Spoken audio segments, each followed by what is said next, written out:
4:07 a.m. The Bab-el-Mandeb Strait, southern Red Sea, 12 degrees north latitude, 43 degrees east longitude. The strait is 29 kilometers wide at its narrowest navigable point. On the eastern shore, Yemen. On the western shore, Djibouti. In between, the transit corridor through which 6.2 million barrels of oil moved daily in the preceding year, along with approximately 12% of global trade by volume. The Suez Canal's entire throughput depends on this 29-kilometer gap. Close it, and every container ship, every tanker, and every bulk carrier moving between Asia and Europe reroutes around the Cape of Good Hope, adding 14 days and approximately $1.8 million in fuel costs per voyage. The Houthi movement had been attempting to operationalize this arithmetic for 14 months. The attempt had evolved from harassment operations against individual commercial vessels, UAV attacks, crude anti-ship missiles against civilian targets, into something more systematic. 14 months of incremental learning, material accumulation, and tactical refinement had produced what U.S. naval intelligence had designated the Red Sea Access Denial Package. At 4:07 a.m., the RADP was fully activated. The first component had been deployed 4 days earlier. During the preceding 72 hours, 14 IRGC-trained Houthi diving teams operating from 3 vessels had seeded 47 moored contact mines and 23 bottom influence mines across the strait's primary navigable channel. The mining operation had been concealed by moving it during the daily peak of commercial traffic. The visual and radar clutter of a busy strait had masked the slower, lower vessels conducting the mine deployment from the commercial traffic control monitoring that the international community used to track the strait. The Houthi force had studied 14 months of the strait's traffic patterns before selecting the deployment schedule. The second component was a barrier of 94 naval USVs, the same Iranian-supplied autonomous surface vessel type that had appeared in the Arabian Sea engagement, supplemented by a larger variant with a 280-kilogram warhead that the IRGC had transferred to Houthi forces in 8 shipments across the preceding 6 months. The USVs had been pre-staged in the Param Island area and along the Yemeni coastline in 3 separate collection points, timed to activate simultaneously and converge on the strait's navigable channel from multiple azimuths. The third component was the coastal missile battery. From 3 hardened launcher positions in the Bab-el-Mandeb coastal zone of Yemen, 36 Noor anti-ship missiles and 14 Sayyad-3 surface-to-air missiles had been preloaded and were awaiting the activation command. The Sayyad-3 was a capability that had not been used in the strait before, a medium-range surface-to-air system transferred through the same logistics chain as the USVs, whose presence added an air defense element to the strait closure package that complicated the U.S. response. Airstrikes against the coastal battery positions required operating inside the Sayyad-3's engagement envelope. The fourth component was the international shipping dimension. At the moment of activation, 11 commercial vessels were in transit through the strait, 6 northbound carrying cargo from Asia toward the Suez Canal, 5 southbound from the Red Sea toward the Gulf of Aden. Their positions had been factored into the Houthi operational planning. They were not targets. They were obstacles. Any U.S. naval vessel attempting to force the strait needed to thread through 11 commercial ships whose positions were fixed by the Maritime Traffic Management System and whose operators could not be warned without also warning the Houthi force that the operation had been detected.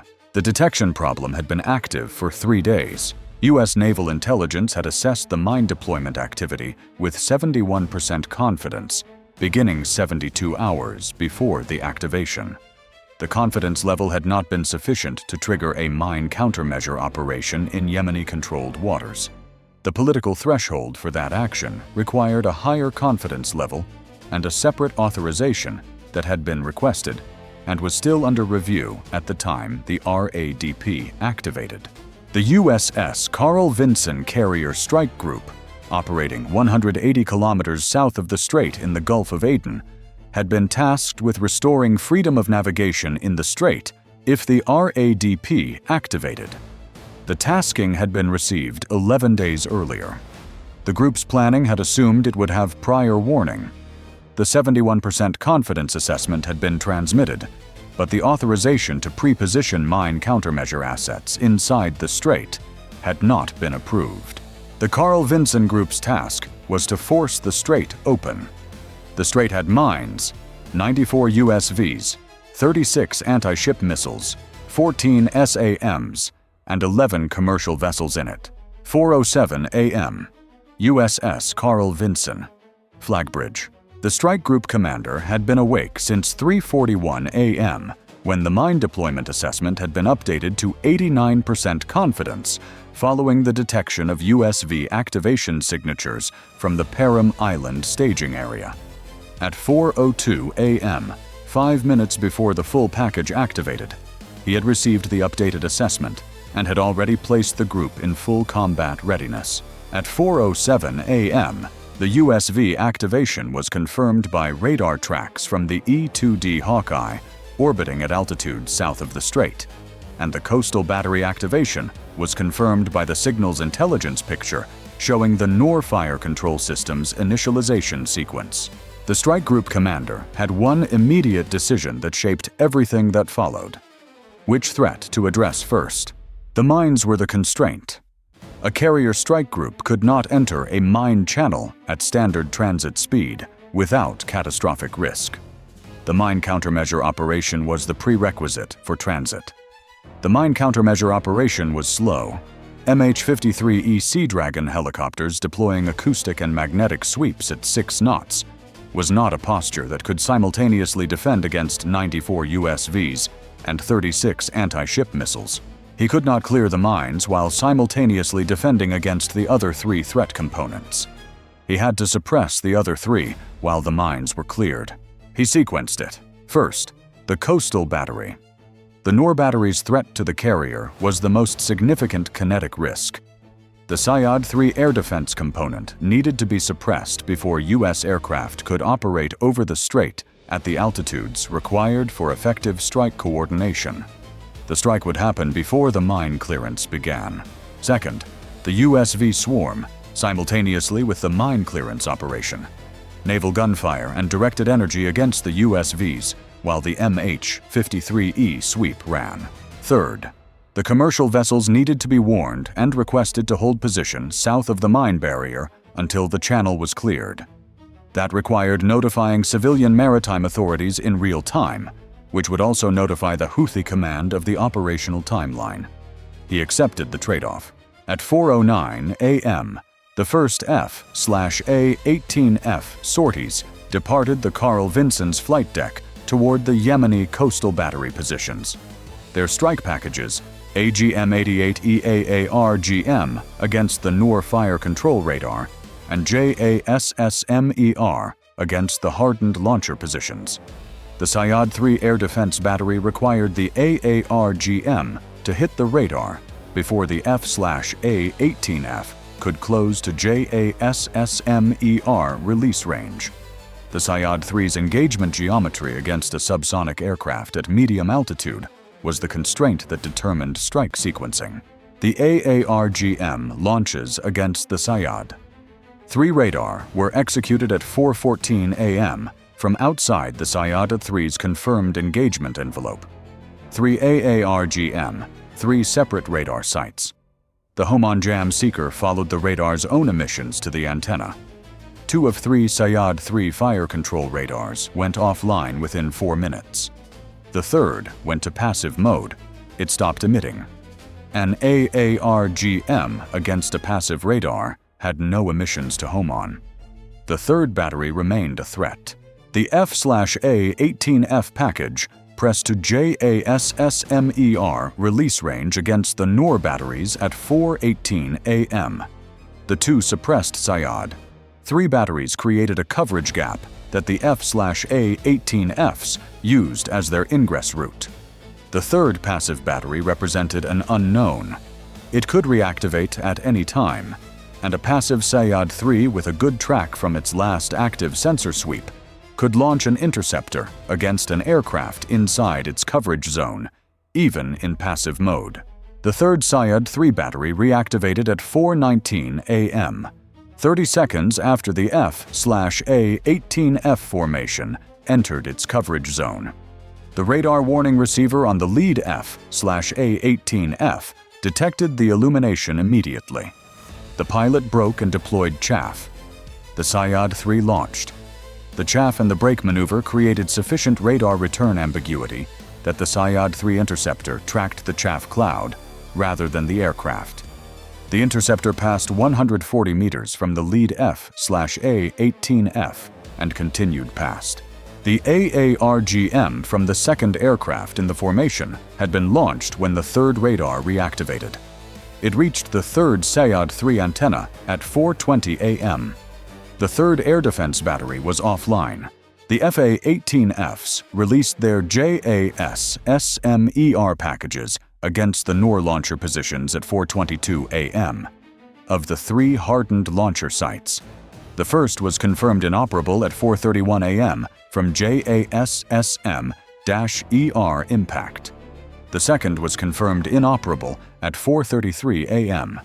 The third had relocated one of its 2 launchers to a backup position during the air defense suppression phase, a pre-planned dispersal that the launcher crew had executed when the first AARGM hit was confirmed by their acoustic sensors.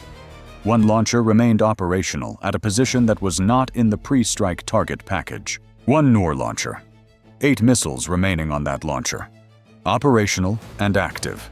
At 4:24 a.m., with the coastal battery suppression partially complete, the mine countermeasure operation began. 2 MH-53E Sea Dragon helicopters, each deploying the AN/AQS-14 side-scan sonar and the AN/AQS-20 mine hunting system, entered the northern edge of the mine-affected channel area at 6 knots. The MH-53E's acoustic and magnetic sweep systems provided real-time mine location data to the formation's Force Protection Coordinator aboard USS Lake Champlain. Each confirmed mine contact was transmitted to the neutralization team, a separate pair of MH-60R helicopters carrying Mark 18 Mod 2 Kingfish mine-neutralizing UUVs that could be directed to confirmed mine positions and detonate them in place. The mine clearance rate in the 29-kilometer channel, working from the southern approach inward. Approximately 4 mines per hour under optimal conditions. Against 70 mines distributed across the navigable channel, the clearance timeline before a carrier could transit safely was assessed at between 14 and 18 hours. 14 to 18 hours. The commercial shipping traffic was already backing up south of the mine barrier. 11 vessels holding position. Within 6 hours, the commercial queue would be extensive enough to create a secondary humanitarian and economic consequence, even if the military objective was achieved. The USV swarm activated fully at 4:29 a.m., 22 minutes after the initial activation signal, the delay attributable to the launcher crew's response time on the more distant Yemeni coastal staging positions. 94 USVs converging on the strait from 3 approach vectors. The naval gunfire response from USS Chung-hoon, USS Pinckney, and USS Lake Champlain, the 3 destroyers positioned at the strait's southern approaches, began at 4:31 a.m. The 3 ships' 5-inch guns, combined with their CIWS systems as the USVs closed to inner range, produced continuous engagement fire against the swarm. The directed energy systems on USS Chung-hoon, its AN/SEQ-3 laser operational since the Arabian Sea engagement, provided $9 per engagement cost against the USV class, a fundamental shift in exchange ratio compared to missile versus missile economics. The laser neutralized 31 USVs across the engagement window. Naval gunfire neutralized 44. CIWS neutralized 12. 7 closed to detonation range. Of the 7 that closed, 3 detonated in proximity to USS Chung-hoon's hull without achieving structural contact. The pressure wave effects caused minor external damage. 2 detonated against USS Pinckney's bow section, 1 each, the 280-kilogram warheads producing hull breaches in the forward anchor chain locker area and the ship's nose, sonar dome, fairing. USS Pinckney's bow sonar was disabled. 2 reached detonation range of one of the MH-53E mine countermeasure helicopters. Both were engaged and neutralized by a rear security MH-60R at 80 meters range before reaching the helicopter. The helicopter continued operating. 7 USVs had threatened the formation. 2 had impacted USS Pinckney. 0 had reached the mine countermeasure helicopters. The surviving Noor launcher fired at 4:47 a.m. 8 missiles from the relocated position, whose bearing from the formation wasn't the bearing the electronic warfare support had been optimized to monitor. The first Noor track appeared on USS Lake Champlain's radar at 4:47 a.m. from an unexpected azimuth, 23 degrees off the predicted approach sector. The CEC engagement sequence was generated in 1.8 seconds. 6 SM-6 were launched. 2 Noor missiles were engaged by ESSM as they entered the inner perimeter. 6 Noor were intercepted.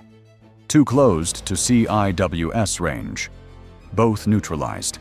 0 Noor impacts. By 5:11 a.m., the USV threat had been neutralized.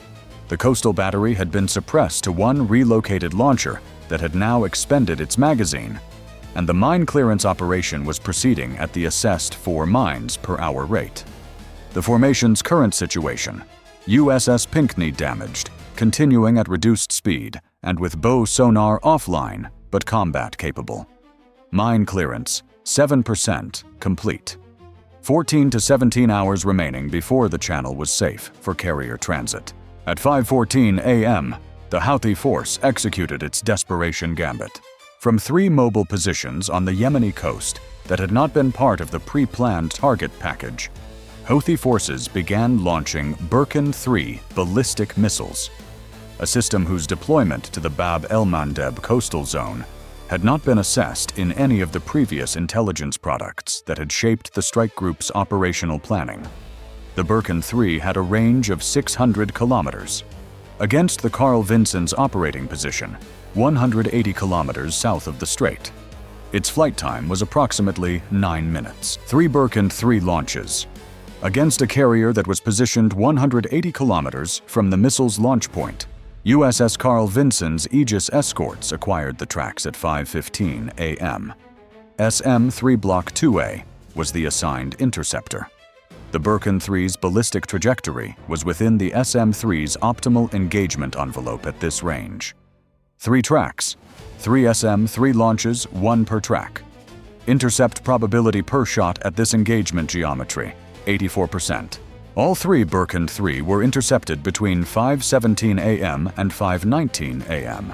The Burkan-3 had not been in the intelligence package. The SM-3 had handled it. The defensive depth that had been built to handle Iranian ballistic missiles in the Persian Gulf had been present, with the right geometry, for a weapon whose presence had been an intelligence gap. At 5:22 a.m., the United States executed 1 additional element of the counter-operation that had not been part of the original RADP response planning. The 3 mobile Burkan-3 launch positions, now confirmed by the launch track data, were engaged by HIMARS from USS Carl Vinson's embarked Marine Corps detachment operating from Djibouti. The HIMARS M31 unitary rockets reached the positions at 5:29 a.m. All 3 confirmed. The mine clearance operation continued. By 11:44 a.m., 7 hours and 37 minutes after it began, the mine countermeasure operation had cleared 51 of 70 confirmed mine contacts in the primary transit lane.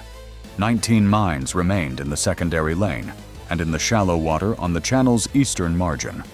A transit corridor 400 meters wide and 26 kilometers long had been cleared to a confidence level of 91%, sufficient for single-vessel transits at reduced speed with active sonar watch, but below the 98% confidence level that the carrier's hull dimensions and draft required for transit. The mine clearance timeline had been revised from 14 to 18 hours to 19 to 22 hours, based on the actual mine density distribution encountered during the sweep. The Houthi planning had concentrated mines in the deepest water of the channel, the section the carrier's draft required, rather than distributing them evenly. At 11:44 a.m., the 11 commercial vessels that had been holding south of the strait were informed that single-vessel transit of a 400-meter cleared lane was available at reduced speed. The first commercial vessel, a Panamanian-flagged container ship carrying consumer electronics, began its transit at 11:51 a.m. It completed the transit at 12:17 a.m. The strait was open. A single cleared lane. A 91% confidence level. One commercial vessel at a time. The Carl Vinson would transit when the 98% threshold was achieved. Time from RADP activation to first commercial vessel transit cleared. 7 hours, 44 minutes. Time from RADP activation to completion of full transit safe channel clearance. Estimated 19 to 22 hours total. Houthi AARGM systems employed. 70 mines seated across the transit channel. 94 USVs from 3 staging positions. 36 Noor anti-ship missiles from 3 coastal battery positions. 14 Sayyad-3 SAMs. 3 Burkan, 3 ballistic missiles from undisclosed mobile positions. Mine clearance. 51 of 70 neutralized in 7.5 hours. Clearance ongoing. USV results. 87 of 94 neutralized by naval gun, laser, and CIWS. 7 reached detonation range. 2 impacted USS Pinckney. 5 detonated in proximity or were neutralized before contact. Noor results. 3 of 3 batteries neutralized or expended. 8 missiles fired from relocated launcher. All intercepted or neutralized. 0 impacts. Sayyad-3 results. 3 of 3 batteries suppressed by AARGM. 1 interceptor fired by Battery 3 before suppression, defeated by chaff and brake maneuver. Burkan 3 results. 3 of 3 intercepted by SM-3. 0 impacts. Physical effects. USS Pinckney. 2 USV hull impacts. Bow sonar disabled. Anchor chain locker flooding controlled. Combat capable at reduced speed. USS Chung-hoon. 3 USV proximity detonations. External damage. Fully operational. Mine countermeasure helicopters. 0 damage. U.S. personnel.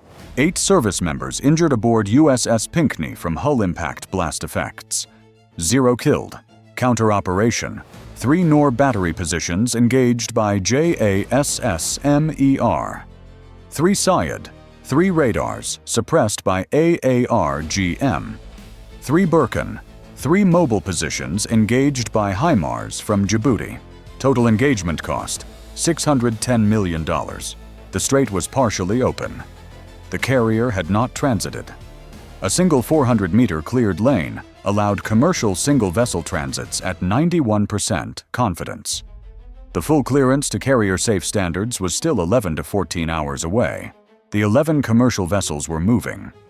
The global shipping market had received the information that the strait was partially operational at 12:17 a.m. local time. The insurance rates for Red Sea transits had not yet responded to the single-lane clearance. They would. The mine clearance was the measure of outcome, not the missile engagements. 23 mines remained in the secondary lane.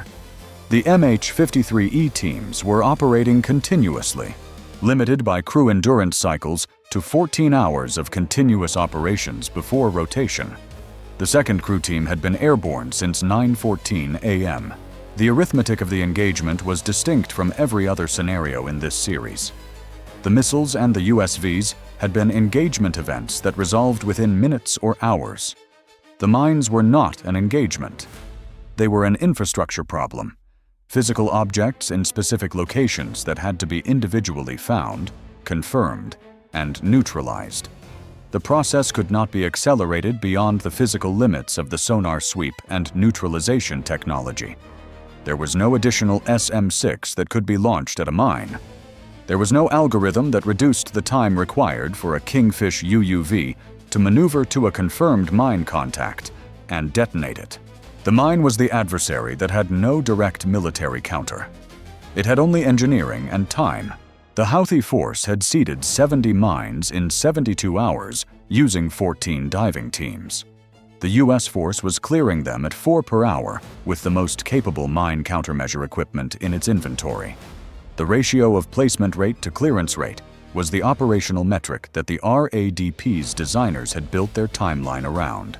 Against a force that could reseed the channel faster than the clearance rate, the operation would never achieve its objective. The intelligence assessment of the Houthi force's remaining mine inventory estimated 180 mines available at known storage locations, enough to reseed the channel if the current cleared lane was allowed to stand as the final condition. The counter-mine-laying operation strikes against the mine storage facilities and the diving team support infrastructure in Yemen was authorized at 12:19 a.m. as an extension of the RADP counter-operation. The strikes were conducted by IB-52 JASSM-ER from Diego Garcia, now partially operational following its own engagement recovery, and by Tomahawk from USS Lake Champlain's remaining VLS capacity. The mine storage facilities were engaged. The diving team support vessels were engaged. The architectural assumption that the clearance operation would be followed by a reseeding operation had been accounted for in the planning and addressed in the counter-operations second phase. The strait was open. Single lane, 91% confidence, commercial vessels transiting. The mine-free corridor that the carrier required was 11 to 14 hours away, depending on whether the second crew team maintained the clearance rate of the first. The clearance rate had been 4 per hour for the first 7.5 hours. It would be 4 per hour for the next 11 to 14. That rate was not going to change because the Houthi force was having a particularly bad night. It was the physical limit of the technology employed by 2 helicopters operating in a 29-kilometer corridor. The Carl Vinson held her position south of the strait. The first commercial vessel completed its transit at 12:17 a.m. The second was already in the lane.